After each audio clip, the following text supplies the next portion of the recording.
হযরত কায়েব সাহেব রাহমাতুল্লাহ আলাইহির সাথে অনেক মুহাব্বত আব্বাজানের ছিল। আমরা সব সময় আসা যাওয়ার মধ্যেই ছিলাম, অব্যাহত আছে। হযরতের আব্বাজানের জানাজায় ছিলাম, তার আম্মাজানের জানাজায় আমি ছিলাম। আর আমি সুযোগ পেলে চলে আসি। আমি কোনো জায়গায় ঢুকতে আমার দাওয়াতের প্রয়োজন হয় না, এটা আমার কাছে ভালোই লাগে যে এক মুসলমানের ঘরে আর এক মুসলমান, এক মুমিনের কাছে আর এক মুমিন। আল মুমিনু কারজুল ওয়াহিদ, ইন ইশতাকা আইনুহু ইশতাকা কুল্লুহু ওয়া ইন ইশতাকা রাসুহু ইশতাকা কুল্লুহু। আমরা তো একই, অসুবিধা কি? আহলান ওয়া সাহলান, আতাইতা আহলান ওয়া তাইতা সাহলান। আমি তো আমার আহলের কাছে আসছি, এখানে আমার ইত্তেলা কি, অনুমুক্তির কি প্রয়োজন আছে? এই জন্য আমি ইত্তেলাও দিই না। আমাকে মাওলানা দোহা সাহেব বলতেছেন যে মোবাইল, আমি কি মোবাইল করবো কেন?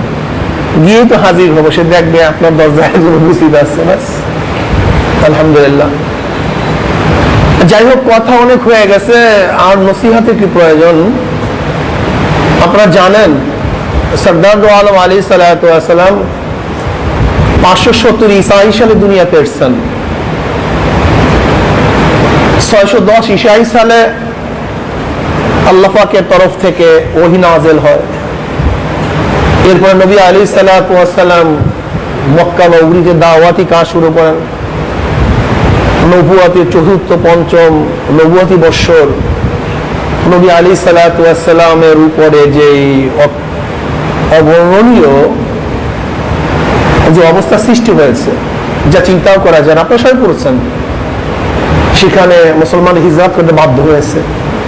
শিয়াবে আবু তালেবের মধ্যে অবরুদ্ধ ছিলেন। নবী আলাইহিস সালাতু ওয়াস সালাম তায়েফের ময়দানে রক্ত ঝরিয়েছেন, সেখান থেকে হিজরত করতে বাধ্য হয়েছেন। দেখেন, কাফেররা নবী আলাইহিস সালাতু ওয়াস সালামকে তার এলাকা থেকে বের করে দিচ্ছে। বেশ ভালো কথা, তিনি তো গেছেন মদিনাতে, সেখানে তোমার কাজটা কি? না, কাফেররা মদিনা থাকতে দিবে না। টেরোরিজমের অবস্থাটা কি, সন্ত্রাসবাদ কারা, আমরা অনেকেই জানি না। সে আবু জাহেল নবী আলাইহিস সালাতু ওয়াস সালাম আক্রমণ করলেন কোথায় গিয়ে? বদরে, দ্বিতীয় হিজরিতে। অথচ আমাদের কাছে টেরোরিস্ট বলে, টেরোরিজম বলে, আমরা কি সন্ত্রাসবাদ, সন্ত্রাসী। অথচ আবু জাহেল্লা সেখানে গেছে, বের করে দিয়েছে আবার নবীকে, আবার আক্রমণ করতে গেছে এই গ্রুপ, এই কাফের গোষ্ঠী দ্বিতীয় হিজরিতে। তৃতীয় হিজরিতে আবারও উহুদের ময়দানে আবারও গেছে ওরা। চতুর্থ হিজরিতে বদরে সুগরা, পঞ্চম হিজরিতে আবারও খন্দকের যুদ্ধ, সেখানে আবারও গেছে। ষষ্ঠ হিজরিতে নবী আলাইহিস সালাতু ওয়াস সালাম স্বপ্নের মাধ্যমে তিনি যাবেন হজ করার জন্য, সেখানে বাধা সৃষ্টি করছে, হুদায়বিয়া সন্ধি হয়েছে। সপ্তম হিজরিতে খায়বারের যুদ্ধ, অষ্টম হিজরিতে ফতে মক্কা, দশম হিজরিতে বিদায় হজ, 11 হিজরিতে দুনিয়ার থেকে আমার নবী বিদায় হয়ে গেছেন।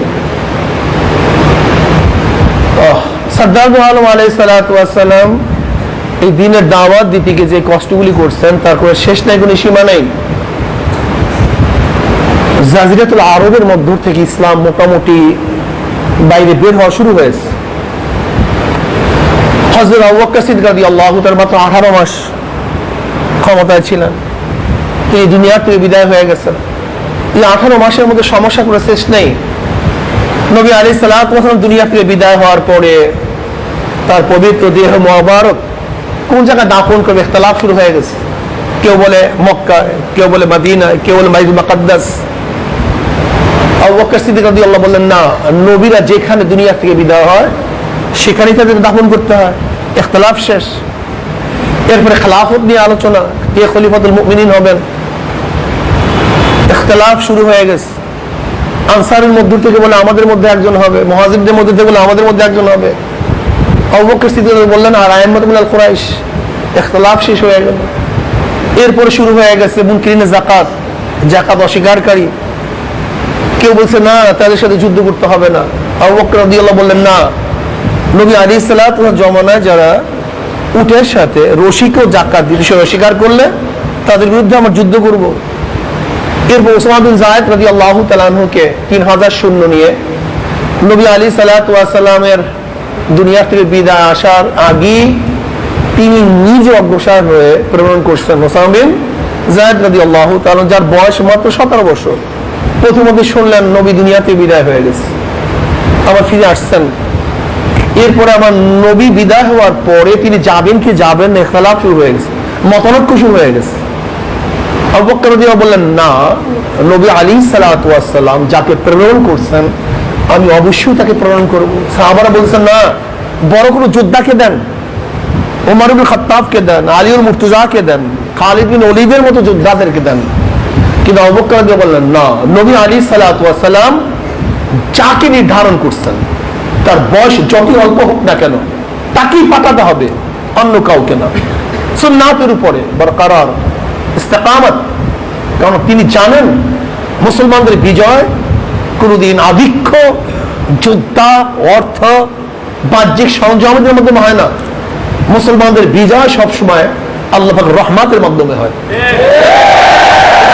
জানতেন, এর জন্য তিনি কি বলছেন, না, অন্য কাউকে না, তাকে প্রেরণ করতে হবে। ব্যাস, এরপর কি হলো, মুসাইলামা কাজ্জাব মিথ্যা নবুয়ত দাবি করছে ইয়ামামার মধ্যে। সেখানে আবু বকর রাদিয়াল্লাহু তাআলা সৈন্য প্রেরণ করলেন, মুসলমানরা শহীদ হলো, শয়তান দুনিয়া থেকে বিদায় হয়ে গেছে, আবু বকর দুনিয়াতে বিদায় হয়ে গেল, মাত্র 18 মাস। কিন্তু ঝামেলার কোনো শেষ ছিল না। কিন্তু ভিত্তি স্থাপন করছে, প্রত্যেকটা খুঁটাকে মজবুত করছে।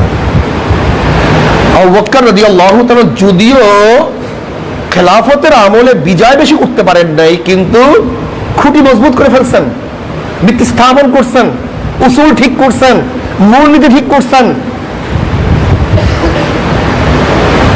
ওমর ইবনে খাত্তাব রাদিয়াল্লাহু আসছেন, এরপর বিজয়ের পালা শুরু হয়ে গেছে। মাত্র 10 বছর 6 মাস 5 দিন 6 দিন এরকম, বাস অর্ধ জাহানের বাদশা। এরপর ওসমান গনি রাদিয়াল্লাহু তাআলা আনহু, আলী মুর্তজা রাদিয়াল্লাহু তাআলা আনহু। কিন্তু মুসলমানদেরকে ধ্বংস করার একমাত্র পন্থা পদ্ধতি কি ছিল? এতগুলো যুদ্ধের মধ্যে মুসলমানদের শাহাদাতের সংখ্যা কি ছিল? অথচ আলীউল মুর্তজা রাদিয়াল্লাহু তাআলা জমানায় জঙ্গে জামালে 10,000 মুসলমান শহীদ হয়েছেন, 1-2 জন না, কতজন? তাও কারা? সাহাবী এবং তাবিঈন, অনেক উচ্চ পর্যায়ের। জঙ্গে সিফফিনে 90,000 মুসলমান শাহাদাত বরণ করেছেন, 1-2 জন না, 90,000। তার মানে গোটা ইসলামের যুদ্ধে যত মুসলমান শাহাদাত বরণ করেছেন, শুধু জঙ্গে জামাল এবং জঙ্গে সিফফিনে তার চেয়ে অনেক বেশি মুসলমান শহীদ হয়েছেন। কারণটা কি? শুধু একজন, আব্দুল্লাহ বিন সাবা। এই আব্দুল্লাহ বিন সাবা একজন ইহুদির চর। এই একা আব্দুল্লাহ বিন সাবার কারণে গোটা মুসলিম জাতি ধ্বংস হয়ে গেছে, শেষ হয়ে গেছে। একজন, 2 জন না। এই জঙ্গে সিফফিনের পরের থেকে যে ইখতিলাফাত শুরু হয়ে গেছে, কিয়ামতের আগ পর্যন্ত ইখতিলাফ যাবে না। এই মুতাজিলি, মুআত্তিলি, জাবরিয়া, কাদরিয়া, শিয়া, আসনা ইশারাইয়া, এই যত ইখতিলাফাত, যত ফিরকা, খারিজি, রাফিজি, এই সব কিছু সূচনা জঙ্গে সিফফিন থেকে। আজও চলতেছে, চলতে থাকবে। দেখেন, স্পেনের মধ্যে মুসলমানের শাসন ছিল 950 বছর, 950 বছর। কিন্তু আবু দাউদের কারণে গোটা স্পেন শেষ। মুসলমানের শাসন পাক উপমহাদেশ ছিল 850, 900, 750 বছর, ঠিক না? অথচ মীর সাদেক, মীর জাফর, ঘসিদে বেগম, এদের কারণে এই দেশ কি হয়ে গেছে? শেষ হয়ে গেছে। আজকেও মুসলমানদের ইখতিলাফ চলতেছে, চলবে, থাকবে। এইটা হলো ওদের সবচেয়ে বড় হাতিয়ার। বিজাতিদের সবচেয়ে বড় হাতিয়ার, বড় অস্ত্র হলো আমাদের মধ্যে ডিভাইডেড। দেখেন, ইসলামের কিছু কাজ আছে যেগুলো স্বতন্ত্রভাবে করা যায়। ইবাদতের কিছু সাইট আছে যেগুলো একা একা করা যায়। রোজা এখানে একা রাখেন, সমস্যা নেই। নফল করেন, একা জিকির আজকার করেন, সমস্যা নেই। কিন্তু আবার কিছু ইবাদত আছে কিছু সংখ্যক নিয়ে করা, যেমন জামাতে নামাজ পড়া, কিছু সংখ্যক নিয়ে কি করা যায়? আদায় করা যায়। কিন্তু কিছু কাজ আছে যেগুলি না একা করা যায়, না ছোট্ট পরিসরে করা যায়, যে কাজটা করার জন্য বৃহত্তম একটা ঐক্যের প্রয়োজন, ঠিক না ভাই? দেখেন আমাদের পীর মুরিদি, আমাদের দাওয়াত, এগুলো ছোট্ট ছোট্ট অংশের মধ্যে করা সম্ভব। নেসারাবাদ, শেরসিনা, চরমোনাই, মোকামিয়া, এই দাওয়াতগুলি ইজতিমাইয়াতের প্রয়োজন নেই, ঐক্যতার প্রয়োজন নেই। আলহামদুলিল্লাহ মাদ্রাসা চলতেছে, এখানে খেদমত হচ্ছে, মানুষ দিনদার হচ্ছে, এগুলো ইজতিমাইয়াতের প্রয়োজন নেই, সবাই সম্মিলিত দরকার নেই, কি ঠিক না ভাই? লেকিন আপনি এদেশ ইসলামী হুকুমত কায়েম করতে গেলে, বাতিলদের মোকাবেলা করতে গেলে, শয়তানদেরকে দূরীভূত করার জন্য, ইসলামকে বিজয় করার জন্য এবং শয়তানের শক্তিকে পরাজিত করার জন্য বিচ্ছিন্ন হলে চলবে না। এখানে ইসলামাইয়াতের প্রয়োজন আছে। আমি কথাটা বুঝাতে পারছি? যেমন আমাদের এই দরবারের জন্য ইজতিমাইয়াতের প্রয়োজন নেই, চরমোনাই দরবার কাফেলা চলার জন্য ইজতিমাইয়াতের প্রয়োজন নেই, শর্ষিনা দরবার চলার জন্য ইজতিমাইয়াতের প্রয়োজন নেই। আলহামদুলিল্লাহ চলতেছে, চলবে, কোনো সমস্যা নেই। লেকিন আজকে যে ঘাদানি, খ্রিস্টানদের দালাল, ইহুদির দালাল, ভারতের দালাল, ব্রিটিশের দালাল, আমেরিকার দালাল, রাশিয়ার দালাল, ইসলামের দুশ্মনদেরকে প্রতিহত করার জন্য একা একা হবে না, কোন এক ছোট্ট কাফেলায় হবে না, ছোট্ট একটা জামাতে হবে না। এর জন্য দরকার বৃহত্তম ঐক্য, বৃহত্তম ঐক্য। দেখেন এই বৃহত্তম ঐক্যর জন্য একাকার হওয়ার দরকার নেই। সমস্যা চরমোনাই মাদ্রাসাবাদ, নেসারাবাদ মাদ্রাসাবাদ, শর্ষিনা মাদ্রাসাবাদ, সব মাদ্রাসা এক হওয়ার দরকার আছে, সব দরবারবাদ, সব দরবার এক হওয়ার দরকার আছে না। আমরা প্রত্যেকের জায়গার থেকে কাজটাকে আঞ্জাম দিতে পারি, যেহেতু কাজটা সম্মিলিত। আর সম্মিলিত কাজ সবাইকে সম্মিলিতভাবে করতে হবে। কিভাবে করবেন? উদ্দেশ্য এক, উদ্দেশ্য জায়গা ভিন্ন, উদ্দেশ্য এক, অবস্থান ভিন্ন, উদ্দেশ্য এক, কাজ ভিন্ন, উদ্দেশ্য এক। যদি আমাদের উদ্দেশ্য এক হয়, কারণ আমরা গোটা দুনিয়া যেখানেই থাকি না কেন আমরা সবাই এক। আর যদি আমাদের উদ্দেশ্য এক না হয়, একই মঞ্চে থাকবো, একই সিটে থাকবো, একই পাশে বসবো, কুলুহ সত্তা, কিন্তু আমাদের অন্তর এক না। অনেকেই ভাবি স্টেজে এক হলেই ঐক্য হয়ে গেলাম, এক জায়গায় বসলেই ঐক্য হয়ে গেলাম না। দেখেন সরদার দো আলম আলাইহিস সালাতু ওয়াস সালাম এবং আবু জেহেল তো একই জায়গায় ছিল, তারা এক না ভিন্ন? এক না ভিন্ন? ভিন্ন। আবু জেহেল এবং আমার নবী একই জায়গায় ছিলেন না, কিন্তু তারা এক না ভিন্ন? কিন্তু ওয়াইসকুর রহমতুল্লাহ আলী ইয়ামানে ছিলেন, আমার নবী কোনোদিন দেখানো নাই। আমার নবী আর ওয়াইসকুর রহমতুল্লাহ এক না ভিন্ন? কারণটা কি? উদ্দেশ্য এক। ঠিক আমরা গোটা দুনিয়ার যেখানেই থাকি না কেন, যদি করে এক বিষয়ের উপরে আমরা সব এক হয়ে যাই, তাহলে আমরা সবাই এক। আমি এই কথা বলবো না যে নেসারাবাদ দরবারই থাকবে না, চরমোনাই দরবার থাকবে না, এই মাদ্রাসার দরকার নাই, না। আমরা প্রত্যেকের জায়গায় কাজ করতে থাকবো, প্রত্যেকের জায়গায় আমাদের দাওয়াতি মিশন চলতে থাকবে। কিন্তু যখনই সম্মিলিত ভাবে কোনো কাজ করার প্রয়োজন, ঐক্য হওয়ার প্রয়োজন, তখন আমাদের ধাক্কাটা সবাই একত্রিত ভাবেই দিতে হবে। ভাই আপনি পাথর তুলবেন, এই ওয়েটটাকে তুলবেন কিভাবে? যেই পরিমাণে শক্তির প্রয়োজন, সেই পরিমাণে শক্তি প্রয়োগ না করলে সেখান থেকে উঠবে না। তাই বাতিলদেরকে তাদের জায়গার থেকে সরিয়ে দেওয়ার জন্য যেই প্রেসার ক্রিয়েট করতে হবে, যেইভাবে ধাক্কা দিতে হবে, সেই ধাক্কা না দেওয়া পর্যন্ত বাতিল শক্তি সেখান থেকে সরবে না, লড়বে না। এর জন্য আমাদের প্রয়োজন কি? এই যে ব্যাস আমরা প্রত্যেকের জায়গা থেকে আওয়াজ তুলব। তোমরা 116 জন আলেমদের নাম দৃষ্টি করলা কেন? তোমরা 1000 মাদ্রাসাকে চিহ্নিত করলা কেন? আসলে ওরা 116 জন আলেমকে লিস্টি করে নেই, ওরা গোটা দুনিয়ার আলেম থেকে লিস্টি করেছে। ওরা 1000 মাদ্রাসাকে লিস্টি করে নেই, ওরা গোটা দুনিয়ার মাদ্রাসাকে লিস্টি করেছে। ওরা 116 জন আলেমকে অপমান করে, অপদস্থ করে নেই, ওটা গোটা দুনিয়ার আলেমদেরকে অপদস্থ এবং লাঞ্ছিত করেছে। চিন্তা করতে পারছেন এরা কারা? কাজী আমি আমার তোলাবাদেরকে বলবো, ওলামায়ে কেরামদেরকে বলবো, ওয়াতাসিমু বিহাবলিল্লাহি জামিআ ওয়া লা তাফাররাকু। কায়েদ সাহেব হুজুর চেষ্টা করেছেন, অনেক ওলামায়ে কেরাম চেষ্টা করেছেন, আমরা হতাশ হই নেই। হতাশ হবো কেন? চেষ্টা চলতে থাকবে। অনেকে হতাশ হয়ে গেছে, পারি না, সম্ভব না, হবে না। আরে ভাই, হবে না, সম্ভব না মানে কে ঐক্য হবে কে ঐক্য হবে না, এটা তোমার দায়িত্ব না। ঐক্য করার জন্য চেষ্টা করা আমার দায়িত্ব। ঐক্য হবে কি হবে না তোমার দায়িত্বই না। কি কথা ঠিক না? আমার কাজ এই কাজটা করার জন্য চেষ্টা করা, সাধনা করা।